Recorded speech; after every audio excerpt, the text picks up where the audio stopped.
হ্যাঁ এলিজাবেথ, হ্যাঁ বলো বৌদি। কখন আসবি রে? আর তো আমরা কাজ করবো নি গো বৌদি, হ্যাঁ আর কাজ করবো নি তো। কেন রে? তোকে তো আমি শাড়ি ফাড়ি কিছু অভাব রাখিনি, তরি তরকারি মাছ মাংস সবই তো দিই মা। তুই তো এমন মেয়ে নয়, তুই তো আমাকে খুব ভালোবাসিস। বৌদি যা হওয়ার হয়ে গেছে, আর নয়। এই 2 মাসে 3,000 6,000 টাকা ঢুকে গেছে। তারপরে রেশনে গম দিচ্ছে, চাল দিচ্ছে, আর আয়ুষ্মান ভারত আমাদের কার্ড হয়ে গেছে। রোগ ব্যাধি হলে আর আমাদের তোমাদের টাকারও দরকার নেই, আর কাজেরও দরকার নেই। কার বাড়ি আমরা আর কাজ করবো নি, বাসন ধুবো নি। আরে কথাটা শুন, ও 2 মাস পরে দিবে নে, তোকে লাস্টে আমার ঘরেই আসতে হবে। না না, আমাদের কিচ্ছু নেই। আমাদের এরকম কাটেরিয়া দিয়েছে, কাটেরিয়া দিয়েছে। এলিজাবেথ শোন না, শোন না, হ্যালো। বলো বলো। বলছি ওরম করিস না, আমি না তোকে আরো 50টা টাকা বাড়িয়ে দেবো। তো দাদাকে বলে ওরম করে কাজ ছেড়ে দিলে আমি কি করে করবো বল? তুই তো জানিস আমার হাঁটুর ব্যথা, কোমর ব্যথা।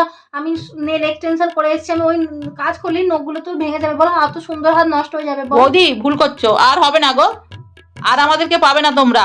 এই যে আমরা যারা তোর কি কষ্ট হবে না তোর? এই যে আমরা পরিচালিকা গুলো, আমাদেরকে তোমরা কিন্তু যা ইচ্ছা করে তোমরা খাটাতে, আর সেই জিনিসটা সরকার করতে দিল নি। সরকার সত্যি আমাদের ভগবান, তারা আমাদের গরিবের মর্মটা বুঝছে। শুন, তুই ওই 3,000 টাকাতে নরম লাফাস নি। 3,000 টাকা প্রত্যেক মাসে দিবে না, ফট করে বন্ধ করে দিলে তুই যখন আর কাজ পাবি নি। বন্ধ করলে দেখা যাবে, বন্ধ করলে দেখা যাবে। বন্ধ আমাদের করবে না। আমাদের 3টে বাড়িও নেই, রুমও নেই, আর আমাদের কেউ চাকরিও করেনি। জানি তো তোর 3,000 টাকা আমি কি করে নষ্ট করে ঘুচিয়ে দিতে হয়, আমি দেখাচ্ছি, তুই ফোনে রাখ। হ্যালো, হ্যাঁ বলুন।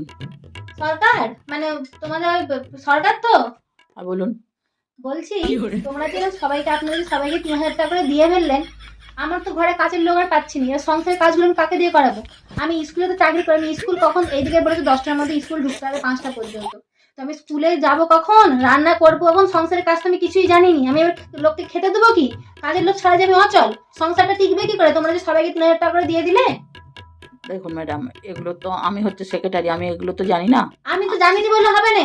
সংসারে আমি কিছু কাজ করিনি, আমার বিয়ের আগে আমি কিছু কাজ করিনি। আমার বাবা মা এমন ছেলে রেখে দিয়েছি, তাদের ঘরে 10-15টা কাজের লোক আছে। সবাইকে যদি 3,000 টাকা করে দাও, তাহলে কাজের লোক পাবো কোথায়? স্কুলে ঠিক টাইমে যাবো কখন? আমি তো রান্না জানিনি। দেখুন ম্যাডাম, আপনি তো মেয়ে হয়ে জন্মিয়েছেন, বিয়ে আপনার হয়েছে, আপনি এবার কাজগুলো শিখে নিন।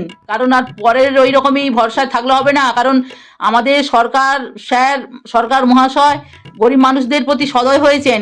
ওরা যারা দুস্থ তাদেরকে উনি 3,000 কেন 5,000 টাকা পর্যন্ত দেবেন বলেছেন। এরকম করলে তো হবে না।